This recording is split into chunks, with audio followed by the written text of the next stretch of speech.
This is a series called Twist and Turns, or Marriages Twist and Turns. That is hosted by Circle Family Institute. And I am Mulelo Bigwani, one of the two founders of Isiseko Family Institute. In this series, we want to talk about exemplary husbands, want to talk about the responsibilities, the privileges and the limitations of husbands, and not just talk about them, but also talk about the understanding thereof. Investigate if husbands do understand marriage, do understand the responsibilities that are there. There is one thing that we must accept, and that one is not even up for negotiations. Men, which are husbands, are good at everything. Men run companies, men are everything. I mean, the cry in the world of male domination is apparent to everyone. They are first, they are leaders. But when it comes to marriage, it is the one company, I would call, the one institution that men struggle with. It is marriage. And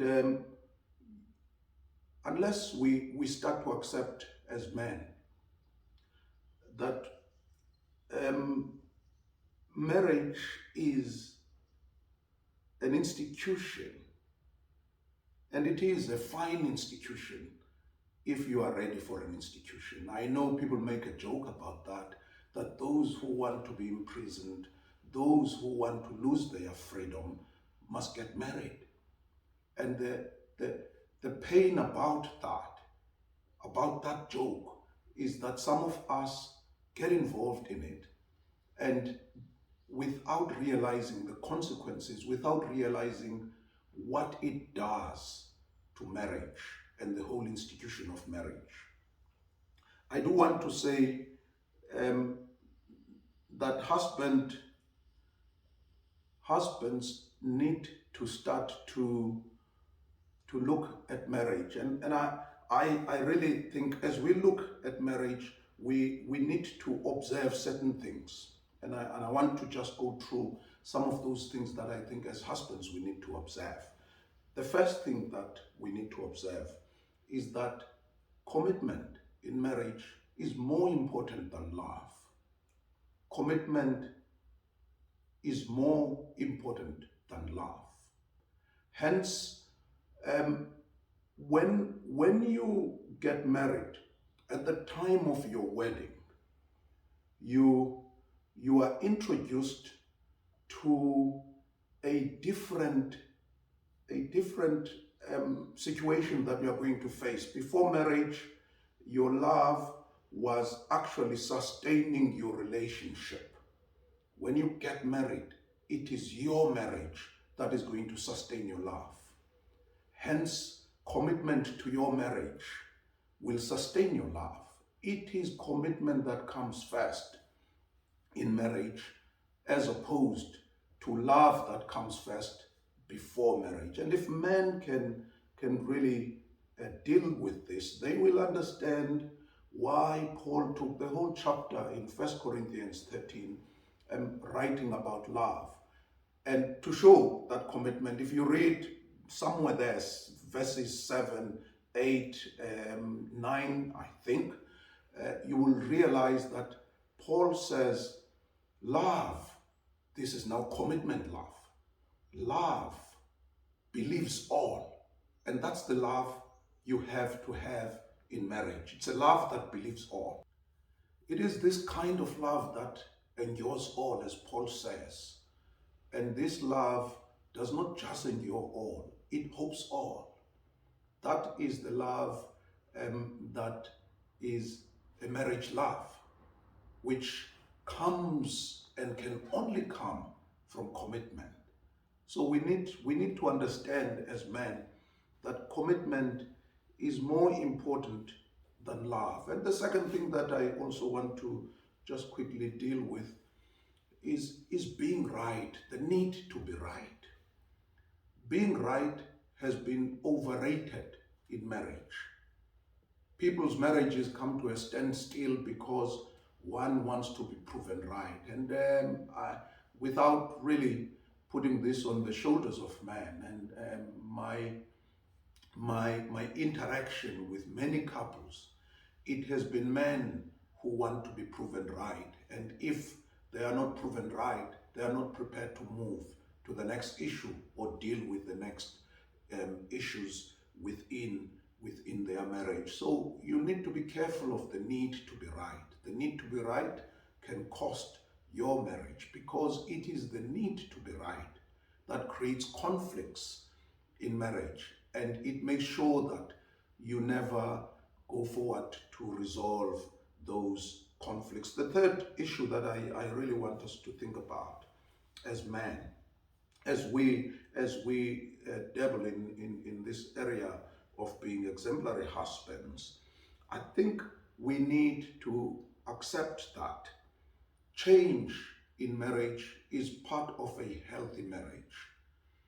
The things that our mothers did in the past, we need to look at them and find a way of doing them, probably not in the way our mothers did. And that will require us to look for the purpose of whatever was done. What is the purpose of this? If you find the purpose, you will be easy to find how else can it be done to meet the same purpose. I want to say to men on the fourth issue is that we are people who are dreamers, and we hope in the future. If we hope and dream as individuals, not as a unit, we are bound to create accidents of hopes and dreams somewhere along the line. What that means is that we must make sure that our hopes and dreams are submitted to our hopes and dreams. Let me repeat that. Our individual hopes and dreams are submitted to our family hopes and dreams. The other area that men really get stuck in marriage is denial. Denial is never a real marriage solution. Men, as husbands, need to rethink about denying things that they have done, to an extent of using what I call forced denial, where you force your wife to accept your lies. Even though you know they are lies, you push her into a corner to an extent that she will, for the sake of the marriage, accept your lies, whilst in her heart she knows that this is not true. So men must stop denying things that they have done. It doesn't matter how much bad or embarrassing those things are. Denying them is not solving the problem. Instead, it makes the problem to grow much, much bigger. Finally, it's not what happens to you that is the problem. It's how you respond to it. You know, some of the things that happen to us, we create drama over them. And it is the drama that is the problem, because of how we respond to those things. I believe that men need to start to look at things that happen to them with a fresh eye, to look at things that happen to them with the interest of the marriage at heart. And that's what a responsible husband will absolutely do. I really do want now, as I am coming to a close, I really want to say that the purpose of marriage may be one of them, that God had when he created marriage. You'll remember when God in Genesis saw Adam alone, he exclaimed that it's not good for man to be alone, and he is going to bring in a helper suitable. I think you need to look at that. You need to look at how the two words are arranged. It's not a suitable helper, it's a helper first. A helper that is suitable for Adam. Some of the reason for that is that the helper becomes perfected and suitable in the job. Doesn't mean that he's not a helper. When the two of you don't get along about certain issues, because the helper is believed to be really running in a lane that is not hers, God has had that when he created Eve, because he was creating a helper that is suitable for Adam. God created marriage for companionship. It is companionship that will sustain marriage. Companionship is a set, if you have done maths, and I believe friendship, marital friendship, is a subset of companionship. Your marriage can only be sustained if the two of you are friends, because friends are able to forgive each other. Friends are able to listen to each other. Friends are able to respect each other. Just look at how you treat your own friends and take that and superimpose it on how you treat each other at home. And you will see where the differences are. An exemplary husband who understands that my wife is a companion and is my companion is actually determined to treat that companion in a particular way. And this is how an exemplary husband treats the companion, to make sure that the companionship and the friendship become strong from day to day. What are the things that the companion wants to know in order for the companionship to grow? The first thing that your wife would want to know, because she is a participant in this companionship, is that I am actually number one in your life. You are treating me special. I am not in competition with anyone, with your family, with your mother, with your sisters, with your siblings. I am number one in this companionship. Secondly, your wife needs to know that you are making an effort to understand her. You are making an effort to understand where she comes from whenever she's engaging with you on whatever. How many times do you have the feeling that, you know what, when I talk to my wife, we just don't get each other? Some people even go to an extent of say we're incompatible. That's why we have problems in our marriage. You, as an exemplary husband, you need to make the effort, the extra effort, to show your wife that actually you do want to understand her. Your wife wants to be included in all and mostly important decisions that you are going to make. She will know that she's a companion when she's included in all decisions. There's no decision that is confidential to your wife. She also wants to know that she is able to reprimand you as her husband without you lashing out your anger on her. Men, our wives are the blind spot mirror that we have. An exemplary husband who understands that my wife is my blind spot mirror will create space in his life for the wife to come with the blind spot that I did not see.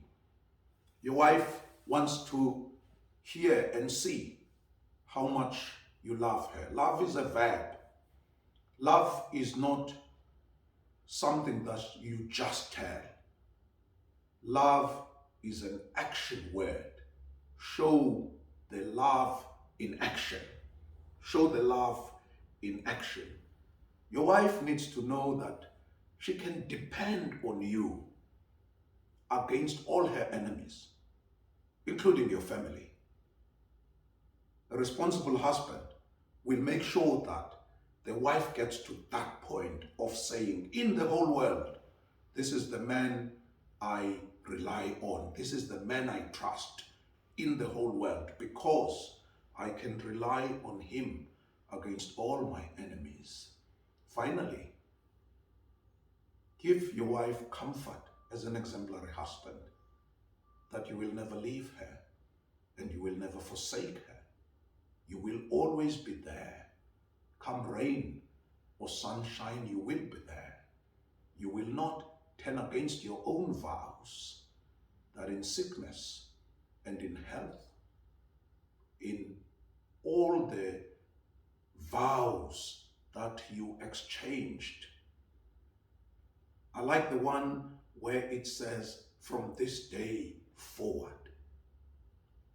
When it says from this day forward, God is giving you a chance that every day is a new day. Because from this day forward means today. Tomorrow is another from this day forward. You always have a chance to correct things that you think are creating the tension between the two of you. But do that in love. And not just love, but in marriage love. Marriage love is patient, is kind. Marriage love is not provoked.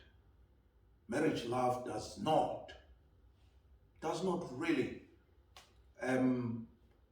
get excited in lies, but it does get excited in truth. The time has come for us to display the kind of marriage that God has instituted, that God has created in front of our children. Our children deserve to see their mother and father as a display of a godly created marriage, so that as they move on in their lives, they would want to be like no one else but their mother and father. I have no doubt you can do it. Doesn't matter what you're going through now. If you do sit down and listen, you do sit down and put issues on the table, there is no way that two heads will not deal with any issues that are on the table. May God bless you as you take the journey in towards a thriving marriage. Amen.